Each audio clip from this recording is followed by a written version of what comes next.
Yeah, there wasn't actually talks about a title fight or guarantee.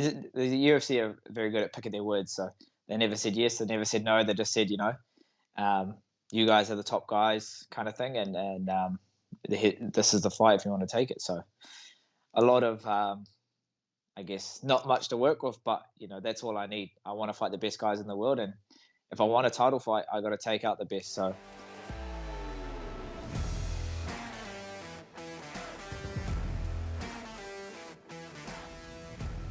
It's fun, like being a dad, right? Like at that time, like right now is like the to me. I already went through that, but I yeah, see what you're doing though. Like it's fun to like go to the stores and check out the toys and shit. Isn't that fun though? Like I think yeah, it bro. was. It's like reliving my childhood. Yeah, better And though. just yeah, better. I get to give him everything he wants, and he's the only car that's allowed in this garage.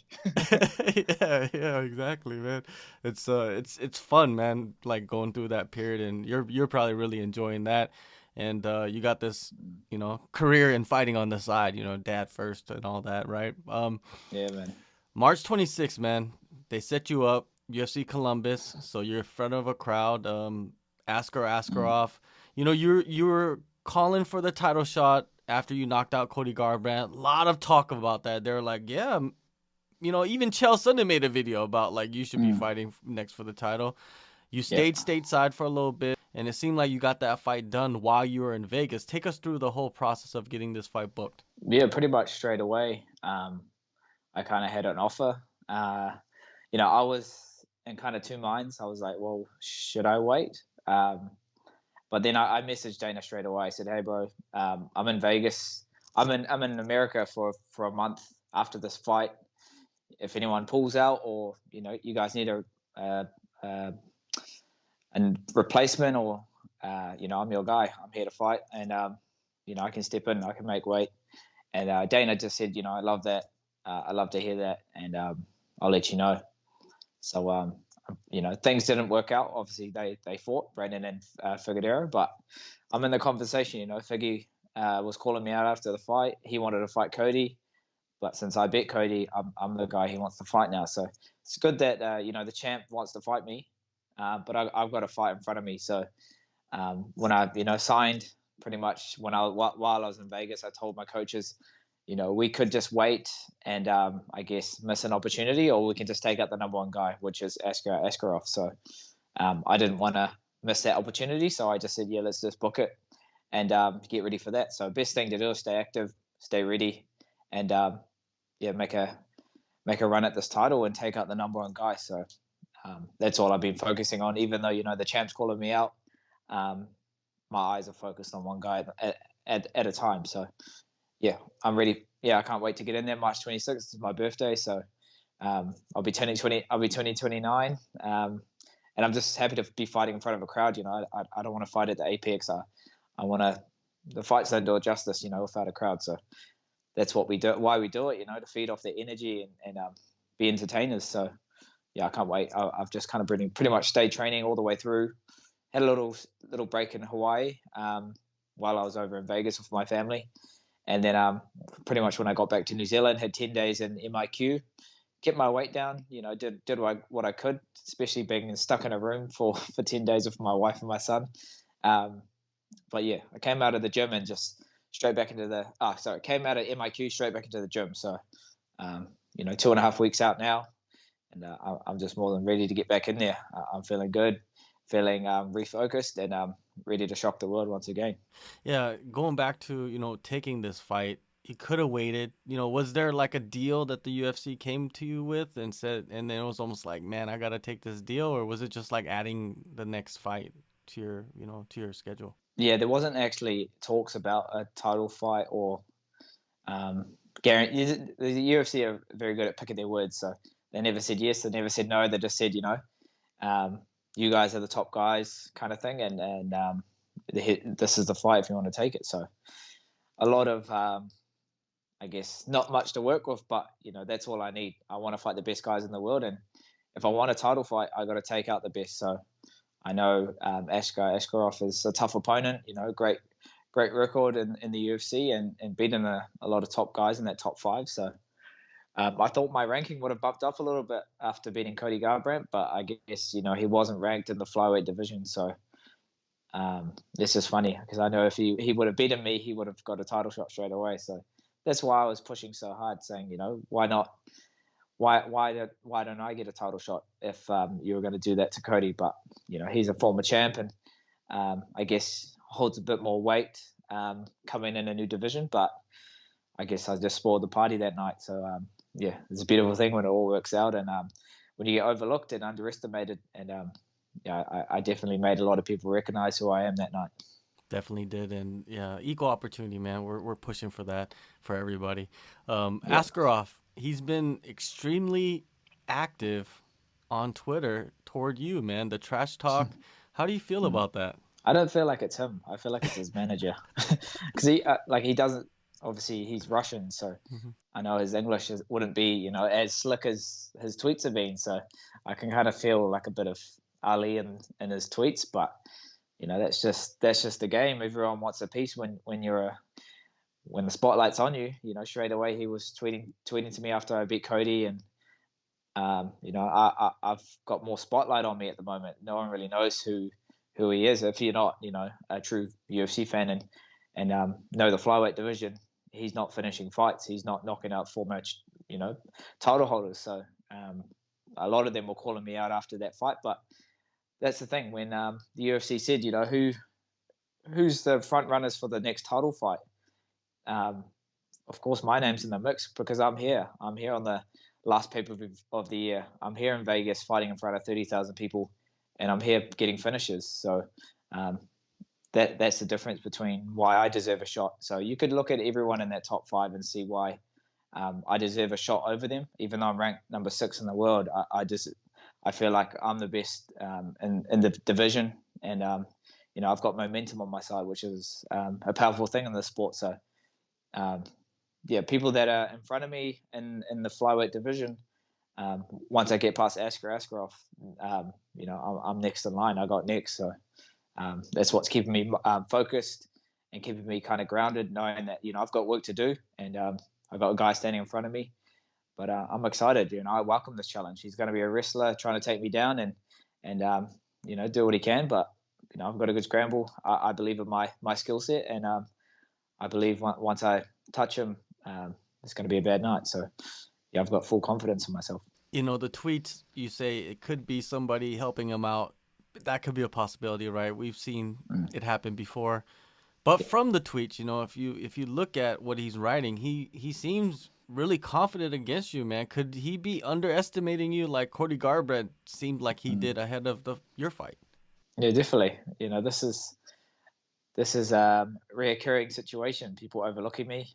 They think I'm shy and I guess quiet, and they take it as weakness. But I know what I'm bringing to the table. So come fight week, he'll realize what I'm all about, and once we stare across from each other, he'll know he's in a real fight. So that's the kind of energy I was bringing to fight week against Cody. Kind of being, he was looking at me like I was there on a handout, or he even said to me, "You big for this fight? Wait Saturday night. You'll be wishing you weren't in the cage with me," and all this stuff. It's like, bro, I don't need to talk. Like, this is a beauty thing about fighting. We're going to find out eventually. And same with Askarov, saying he's going to kill me and do, okay, try it. I welcome it, and I welcome these challenges. And then, when I pull it off, and they soon realize, then it's just so much more sweeter. So yeah, I'm quietly confident, but it's for a reason. I've been slowly building in this UFC division, finding my feet now, coming off 2 first round knockouts. And now people have started to recognize, who I am, not just, a product of city kickboxing. I'm standing out on my own 2 feet, being Kai, the one to watch. So it's awesome having all the support back home in New Zealand and Australia, and, now the rest of the world are catching on. And I can't wait to put another stellar performance come Columbus, Ohio. Never been there, but it doesn't really matter. Everyone's a fight fan in America, so yeah, I can't wait to just get back in there. It's been, it's a quick turnaround for me. I only fought in December and fighting in March. Asker Askerov is the one that hasn't fought in a while. Coming off a few injuries, I guess. A bit of a layoff, missed weight in his last fight. So, the pressure's on him. I've haven't had too much time to kind of forget that feeling of fight week and fight night. So, yeah, it's going to be a good night. Going back to the Garbrandt fight, when they raised your hand, you were emotional. Take me into your mind at that moment. Yeah, well, just the lead up to that fight, my gym had been shut for 4 months. Just to get to Vegas was a massive, a lot of what ifs. If things went wrong, I wouldn't have even made it to fight week. I had my family there with me on a one-way ticket kind of thing. I didn't, nothing was set for me to go back to New Zealand. So just a lot of pressure on me to get to Vegas and put together a great camp.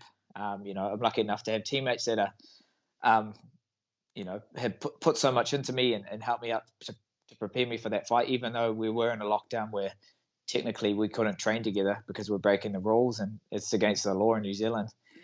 But that's just nothing new to us. We always just work around it, find a way, no excuses, and turn up on fight week, fight ready. So when I got there, I was just, I was just like, you don't know what I've just come from, just to be here and, what I've had to get through. And you've had a camp where you could have pulled in guys from anywhere, gone to any place in America to prepare for this. And you had 7 months, 7-month weight cut, and it's the best you've ever looked, and all this. And no one really everyone just kind of looked past me and like, oh, this will just be a quick fight.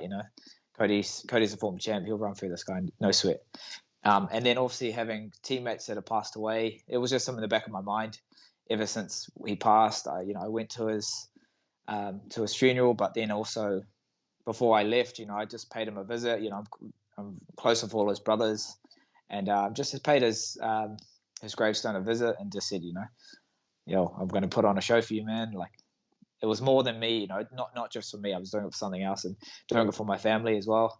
So then when it all worked out, it kind of just hit me as like, oh man, like special moment, just getting it done. I knew he was in my corner that night. I could feel his presence and feel that, feel him, in the corner to spurring me on and giving me all the strength that I needed. So that's why I got a bit emotional, just because it had been a big build up. So yeah, biggest fight of my career, fighting in front of massive crowd, and it all kind of went all to plan.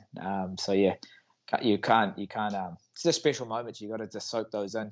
Dan Hook was a big help that week. Eugene actually had to leave the day I got there. He said, "Hey, bro, I can't stay. Can't get a room back in New Zealand, so I can't stay. I don't have a hotel to get back in New Zealand after your fight. I have to go now." So that was the start of fight week. So I've never not had him in my corner. So obviously that would be a stressor. Overthinking, oh shit, have I done enough in the game plan so I don't need him in the corner?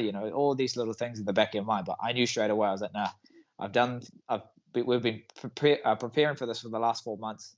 I'll be more than ready. I don't need him to be there. I can get this done with or without him. But it was awesome to have Dan Hooker there to kind of be the head coach for that week. Have someone that I've trained with for most of my career.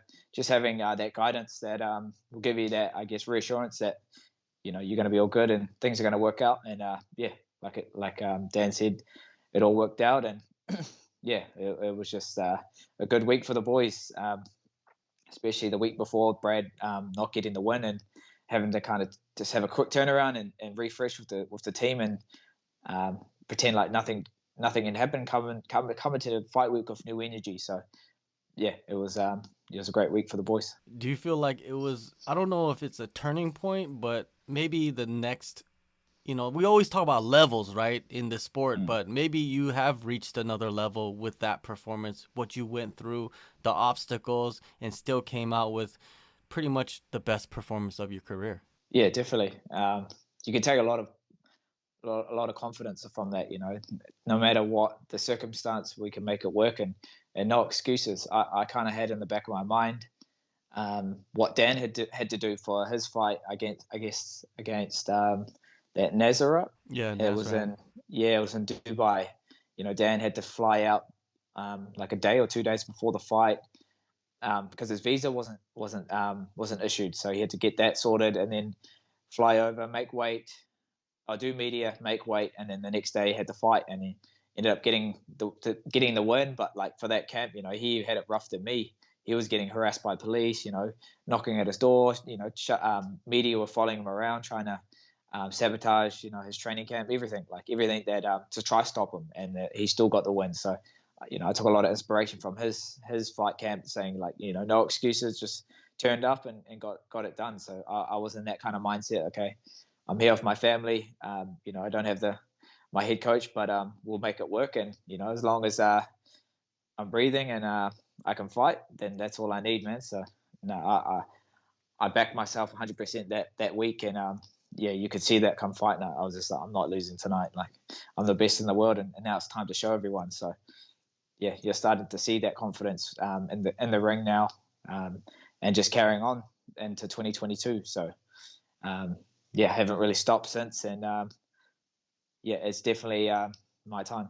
Yeah, and going back to Askarov, when you look at him, of course he's a talented grappler. You know what I mean? He hasn't lost a fight yet. But do you see a danger factor in him, like there is with guys like other guys in the division, like yourself or Figueiredo or Moreno? Do you see a danger factor in Askarov? I like he's coming off a few decisions, but he's got a lot of tools in his arsenal. Like, he's a great grappler, good wrestler, solid stand up, good scramble, tough opponent. But everyone's beatable. Everyone has holes in their game, and the one thing that separates us is if you're able to exploit that and find a target and put them away when it's the right time. So in that last fight against Cody, dropped him early, and I could have just kept swinging and fighting off emotion, but I was just staying calm, and I was like, no, the finish will come. I'll let it happen. I won't force this. So just kind of waited my time, put my shots, and then found the kind of right time to put him away. So that's a massive thing that you have to kind of learn that in the fight game under high pressure, kind of staying calm under pressure, and then finding the hole. So I think I might have the edge over Asker, having a lot of finishes in my career already, just knowing when to turn it on, and he'll be surprised once he stands with me, and once I start to touch him, he'll realize, okay, I don't want to do this. I got to get this guy to the ground. But then just to get me to the ground, I've got one of the best scrambles, if not in the UFC.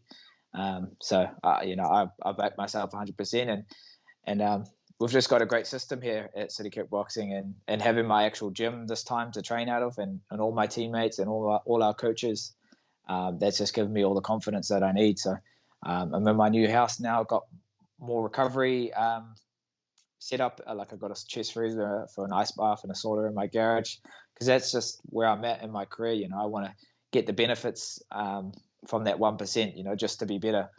If this is going to help me recover for the next day for training, I'm going to invest in that, and I'm going to do all I can. So being a father now, I just want to be the best version of myself, which will translate to being in the cage and translate at home. So yeah, I'm in a great place, mentally and physically. So I'm just going to carry on, and a few more weeks now, and then it's go time. So just soaking up these last few sessions, making sure that I'm ticking all the boxes, because I just need to turn up. I know once I took all the boxes on in the camp, the 8 to 10 weeks in the camp, if I do everything, then come fight night, I can't be touched. There's nothing that this guy will bring to the table that I haven't seen before, or that I'm not ready for. So I just welcome it.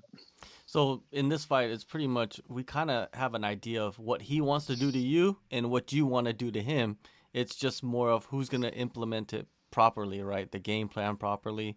And what do you see, man? What do you see? How do you see it playing out? Do you see an early finish, like a first rounder, or do you see yourself having to, wrestle with him for a little bit, but then eventually you're going to find that chin?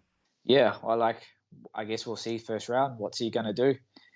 Is he going to come out, try to take me out, or is he going to play counter and try, I guess, counter and take me down off my strikes.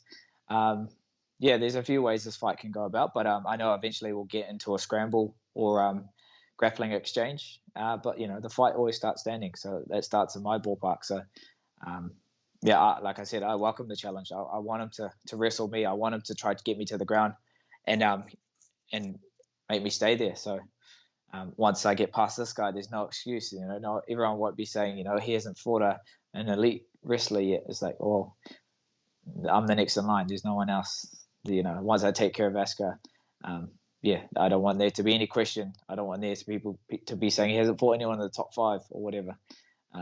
Yeah, I'm the next guy. So that's what's just keeping me, focused, because I know this is a big task. It's different dangers than the Cody fight.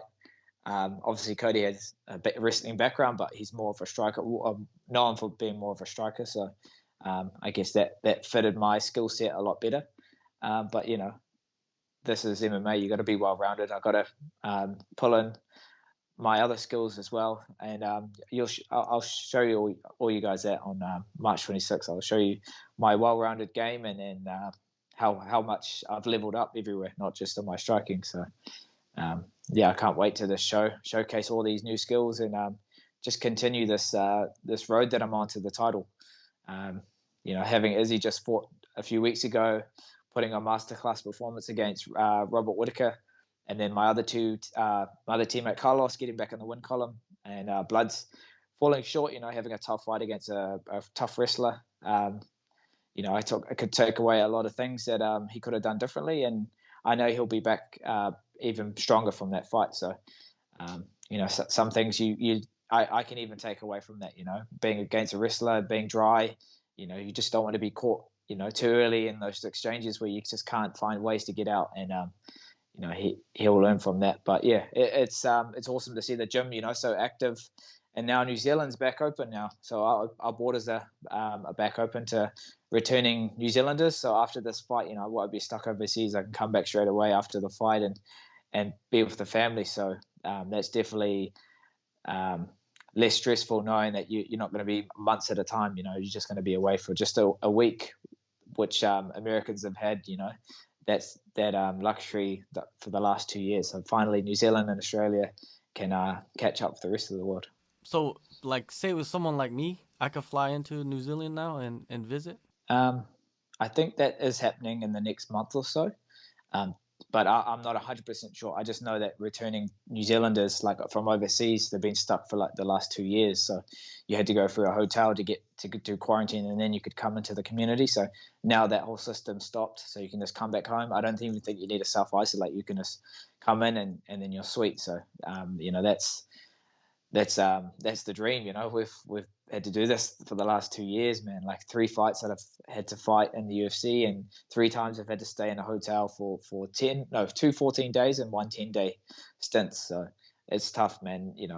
My coaches probably had to do it maybe 10 times. Like, it's pretty crazy. Like, that's 2 weeks every time, which is just shows what kind of person our coach is. Selfless, and he just wants to further all the boys' careers and help each other, reach all their goals and dreams. So so much, got so much time for that guy and for the whole team at City Kickboxing, because it's not just him going away, it's all the rest of the coaches sacrificing their time away from families and friends. And like I said, when I fought Cody, that was the normal. We just had to do that.